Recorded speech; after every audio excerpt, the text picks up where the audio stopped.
Hello and welcome back to our channel. So today in this video we are going to discuss about how to connect a PS5 controller to PC. So without wasting much of our time, let's get straight into the video.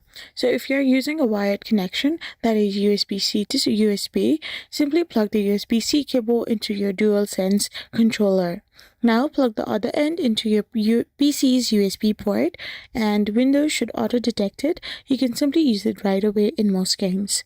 Now, if you're using a wireless connection, that is Bluetooth, on your PC, press Windows plus I and go to Settings, then choose Bluetooth and Devices and turn on your Bluetooth.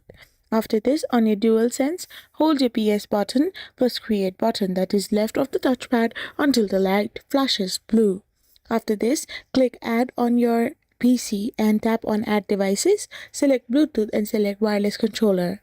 Once paired, light bar turns solid. So this is how you can simply do it. I hope you found this video helpful. So don't forget to hit that subscribe button and do give us a thumbs up.